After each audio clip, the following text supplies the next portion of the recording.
With us, it's never off the table.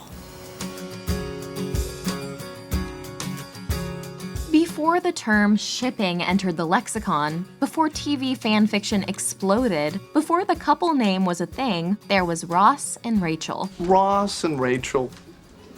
Rachel and Ross. Friends' central lovers weren't TV's first example of the will they or won't they dynamic, but to this day they're the gold standard of this practice. I mean, do you think you can ever have both? You know, someone who's like your best friend, but then also can make your toes curl. Yes. As Ross and Rachel endure as a staple in our culture all these years later, Jeff and Britta is no Ross and Rachel. Your sexual tension and lack of chemistry are putting us all on edge, which is why, ironically, you're keeping us from being friends. Me and Sookie are kind of like the Ross and Rachel of our Jersey Shore house. No one knows what's going on between us, yet sometimes we end up in each other's beds and stuff. we have to ask, why this couple? What is it about Ross and Rachel that made audiences care so much? For the last time, why aren't you two together again? In some ways, the Ross and Rachel magic defies logic. They spent only about 1 season out of 10 actually dating. I mean, we haven't been a couple in like 6 years. But ultimately, this couple's power is as old as stories themselves. Look at the ancient Greek classic, the Odyssey, the tale of Odysseus' homecoming to the faithful Penelope after 20 long years. There's a painful beauty in this narrative of another person as the home we arrive at after a roundabout, difficult journey. Somehow, no matter how much time they spent apart, it always seemed clear that Ross and Rachel were each other's eventual home too. This is a movie stub from our first date. This is an eggshell from the first time you made me breakfast in bed. This is from the museum, the first time we were together. So for those romantics out there who need a little inspiration, Ross and Rachel are there to help you keep the faith that there is such a thing as a one true love, and it's worth waiting for. If you were worth the wait, and I don't just mean tonight.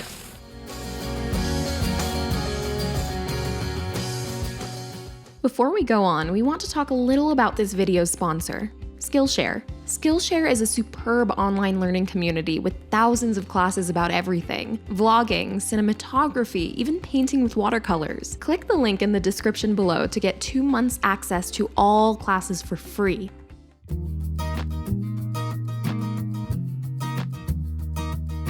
Friends is a masterclass in the art of keeping a couple apart. The show fully committed to not letting Ross and Rachel be together, almost to an absurd degree. They planted the seed for a potential romance in the pilot. But do you think it would be okay if I asked you out sometime, maybe? Yeah. Maybe. And then brazenly waited ages for anything to happen, letting the building anticipation become painful for viewers. I mean, the whole first season being a giant stall was really tricky. My rabbi used to come up to me and go, when are they going to get together? Over the years, Ross and Rachel somehow managed to move in together, get married, and even have a baby together, all while not being a couple. As we saw in our Jim and Pam video, one way The Office gets us hooked on its central couple is structural. The show seasons begin and end with major events in their relationship. This is even more true of Ross and Rachel. In the pilot's first scene, Ross announces, I just want to be married again. and in walks his bride, Rachel. And I just want $1 million. Talk about foreshadowing that a couple is meant to end up together. 10 years later, it's only in the very last episode that the couple finally decides to be together for good. I do love you. I love you too, and I am never letting you go again. In the words of IndieWire's Ben Travers, only Friends provided a satisfying romantic conclusion to a decade-long will they or won't they question. It's also one of the only shows to successfully start with that question and end with the answer. I got off the plane. The show's writers decided early on that it was more exciting to keep Ross and Rachel apart. Friends producer Kevin S. Bright has said, quote, "When the first kiss happened, we go, wow, the air has kind of gone out of the balloon. There wasn't that sexual tension anymore." TV history had already proved it pays to wait. You know it and I know it. You feel it and I feel it. In the 80s show Moonlighting, the episode where Bruce Willis and Sybil Shepherd's characters finally slept together attracted 60 million viewers, more than watched the Academy Awards that same week. But the series went downhill from there, and while there were other reasons for moonlighting's decline, to this day TV writers are haunted by the moonlighting curse, the pervasive idea that once the couple gets together, the spark is gone. TV creators have found a variety of ways to fight this curse. They might make us wait several seasons for love to bloom, or have the couple break up and get back together. The term shipping was actually popularized in reference to Mulder and Scully on The X-Files, a couple who never officially got together in the original show. They didn't kiss until season 7, and after this, it was only implied that they slept together. So it's clear that time the couple spends apart is a big factor in making audiences invest. The tantalizing possibility of love seems to keep us going more than the real thing. While keeping the couple apart sounds like a simple formula, it's actually very difficult to do without making the audience just give up and stop caring. Constant breaking up and getting back together can become predictable and exhausting. We may start to feel these toxic pairs would be better off apart. How do we get here? Other couples aren't kept apart long enough, aren't much fun when they do get together, or don't manage to make it back to each other in the end. So how exactly did the writers of Friends keep the Ross and Rachel flame alive for 10 seasons of mostly separation? One of the biggest challenges of doing the show was the whole Ross and Rachel arc, and how do you sustain it without them throwing shoes at the set too many times. An ingenious choice the writers made right away is that Ross and Rachel's problem is never really a lack of feeling for each other. You still love me.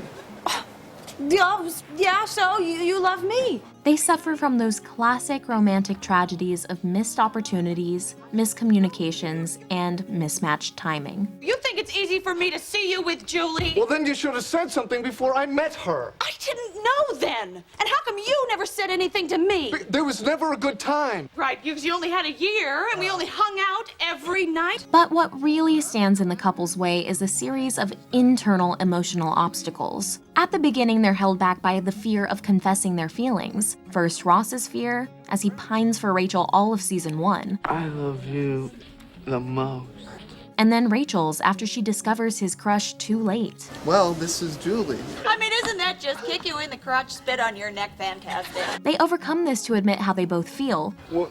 You're You're over me? Oh God. When were you under me? And fans are rewarded with this unforgettable kiss. But then comes a misunderstanding that results in Ross hurting Rachel. Just a waitress? And Rachel hurting Ross. There is nothing you could put on a list that would ever make me not want to be with you. Well, then I guess that's the difference between us. See, I'd never make a list. The prom video corrects this misunderstanding. See? He's her lobster. They're finally happy together, until Ross's jealousy drives a wedge between them, and another, bigger mistake again results in Ross hurting Rachel. Oh my God, she was there. She was still there? She was in there when I was in there? And Rachel hurting Ross. This can't be it.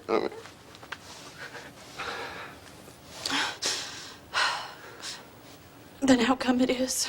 After this, Rachel can't let go of her anger. You're the one who ended it, remember? Yeah, because I was mad at you, not because I stopped loving you. Unless he takes the full blame for what happened. She says here, if you accept full responsibility, I can begin to trust you again. But Ross finds it too unfair to declare the whole thing his fault, and this breeds anger in him. We are so over. Fine by me! So we see the couple passing back and forth a kind of emotional poison. Each is plagued by lingering hurt and indignation, which makes them lash out in petty, childish ways. You are a petty, small. So while it appears to everyone that there's no good reason why these two don't just get back together, I just don't see why those two can't work things out. It's complicated, okay? Yeah, that's true. Yeah, you love her, you always have, you have a child together. There's no right answer. there are real, complex emotional obstacles that account for all those years of pain. Wait, why was he yelling at her? He's the one who slept with someone else. Well, I guess he says that because they were on a break when it happened, that she should have forgiven him by now. One of the reasons the "we were on a break" fiasco inspired such fierce debate. Whoa, he is so unreasonable. God, although I think I understand what he means. Is that while let's be honest, it was pretty stupid of Ross to run out and sleep with someone else. Really, it comes out of a misunderstanding over something as silly as the meaning of the word break. I thought we were broken up. We were on a break. That, for all I knew, could last forever. That, to me, is a break up. Yet, because they are both so hurt by their separation, they become fixated on the issue of who's at fault. It took 2 people to break up this relationship. Yeah, you and that girl from the coffee place. So often in life we feel like someone must be to blame if we're in emotional pain. But the reality is just that this terrible thing happened between them that they can't come back from. It's just changed everything. Forever. No matter how much they still love each other and want to be together. I can't imagine my life without you, without these arms and your face and this heart, your good heart. And that's pretty tragic.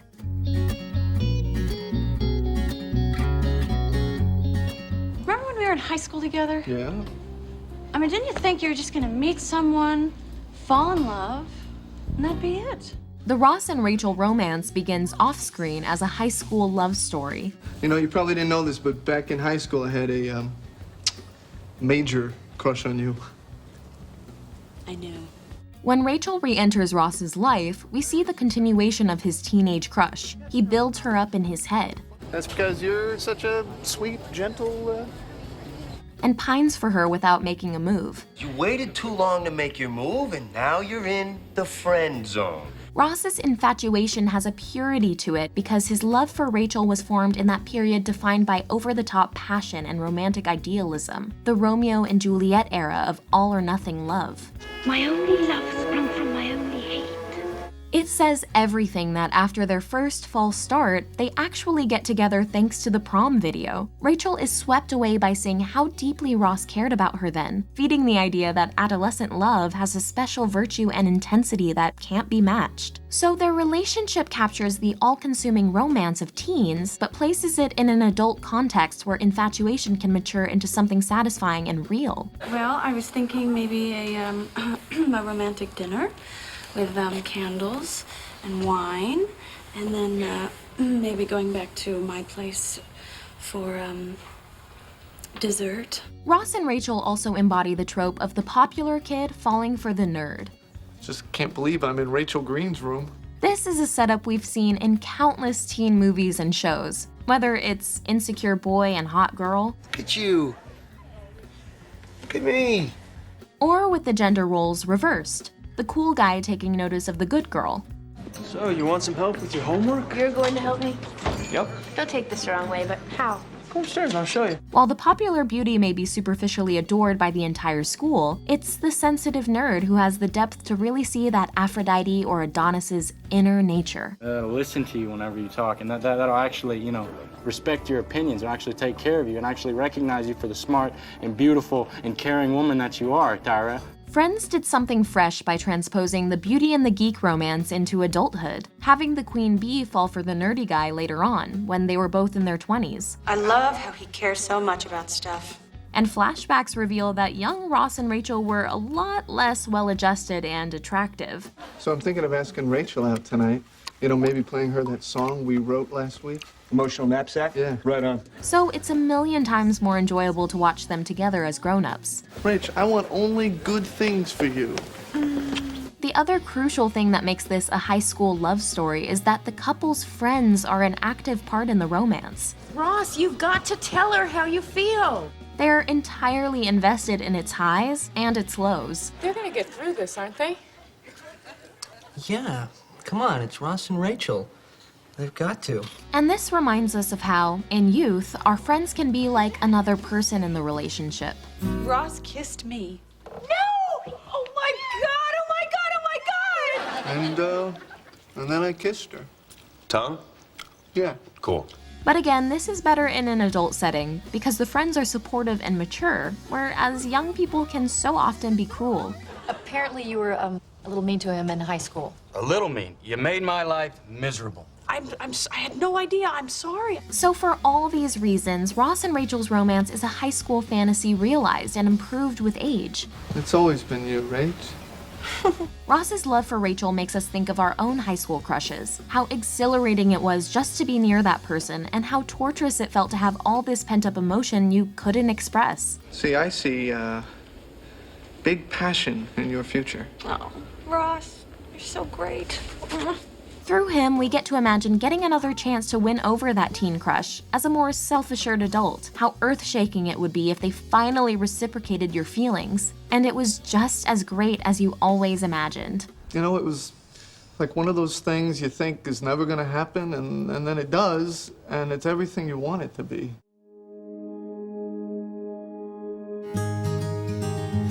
The notorious "we were on a break" catchphrase turned out to be eerily accurate. We were on a break! Ross and Rachel weren't truly broken up, never fully severed from one another. They never had closure. Closure?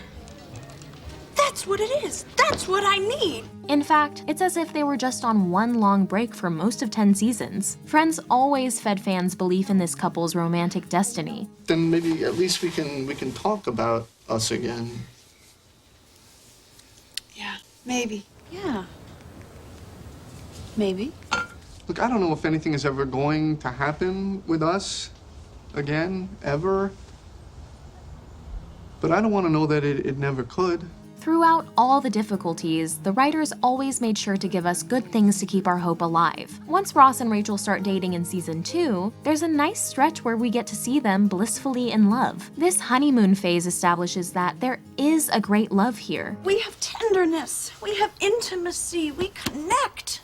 You know, I swear, this is the best I have ever had. And this is important because fans would have to sustain themselves on this for a very long time. Moreover, just as we might revisit the same memories of our own ones who got away over and over, each event in the Ross and Rachel saga is incredibly memorable. Their relationship exists in our mind as a series of distinct, iconic, romantic moments. Doing laundry together, Ross finding out, the coffee shop kiss, their kiss after watching the prom tape, their first night together in the planetarium, they're shouting "I love you" for the first time. 'Cause I love you. Oh, yeah? Yeah. Well, I love you too. Well, that's the first time we've said that. Their breakup fight and catchphrase, We were on a break!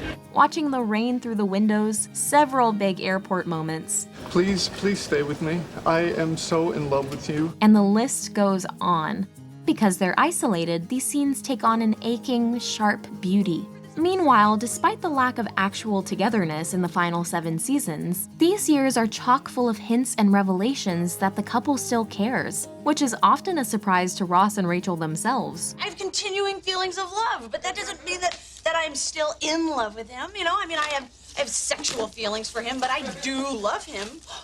It doesn't take a brilliant psychiatrist to gather that a lot of what we see Ross and Rachel do is motivated by repressed love for each other. When Ross rushes into a lightning-quick engagement to Emily, this is triggered by him seeing Rachel excited about another man. I thought we had moved on. I thought we'd gotten to a place where we could be happy for each other. I mean, was that just me? The risk of losing Ross forever to Emily makes Rachel realize she's still in love with him. I'm going to London. Then Ross says Rachel's name, Hi, Ross. Take thee, Emily. Take thee, Rachel. which is basically an unconscious declaration that he can't imagine himself being married to anyone else. Of course it didn't mean anything.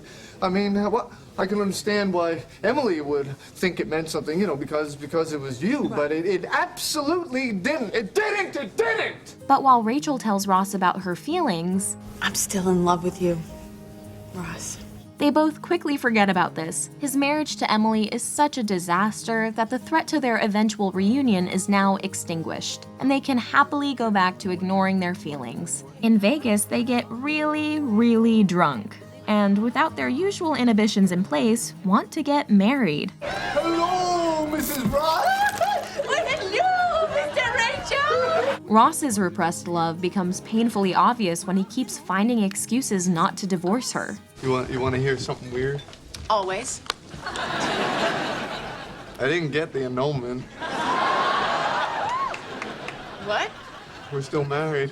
At other points, they find roundabout ways to justify the behavior of couples, having sex, having a baby, without being able to admit that they just want to be a couple. It's just that he's obviously still in love with this Rachel girl.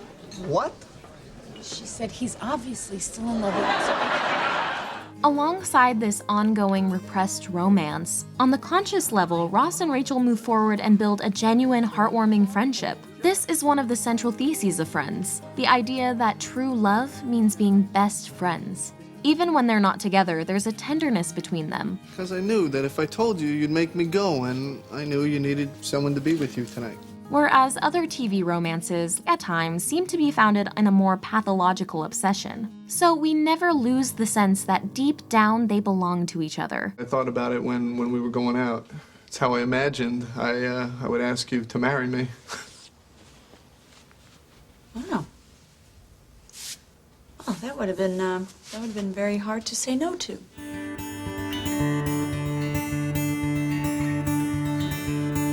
When we ship TV couples, we project ourselves onto them. At the time Friends aired, Jennifer Aniston became a style icon and America's sweetheart. Viewers could buy into the fantasy of either being Rachel or being with Rachel. Have any fun, fantasy type things? Meanwhile, David Schwimmer as the hopeless romantic brings an irresistibly genuine sweetness. You should be with a guy who knows what he has when he has you. And we can participate in that amazing feeling of being loved by someone who's so totally devoted to you. You're my lobster. Underneath the reality that Ross and Rachel spent most of the show apart, we always trusted that they would eventually end up together. And they did. It's you and me, all right? This is it. This is it. So this couple gave us hope for ourselves, that even if it took years and many false starts to get back to that one special person, that dream really could come true. I don't want to get over her. What? I don't. I want to be with her. Really? Yeah, I'm going to go after her. Yeah, you are! This is Leah Gorin. Leah is an illustrator whose clients include Rachel Antonoff and Aldo Shoes. And Leah teaches a class on painting with gouache on Skillshare. We're just gonna focus on one technique at a time, take it slowly, and you can figure out what you like and take it from there in your own work. This is why we love Skillshare's service. The classes are taught by amazing, accomplished working professionals in design, photography, social media, business, entrepreneurship, and more. Whatever your goal is for the new year, Skillshare can help you turn it into something concrete. They offer 25,000 classes about any skill you might want to learn, all for less than $10 a month. Right now, you can get 2 months access to all their classes for free, but that's only if you're one of the first 500 people to click the link in our description below. It's a great deal, so hurry up and don't miss out.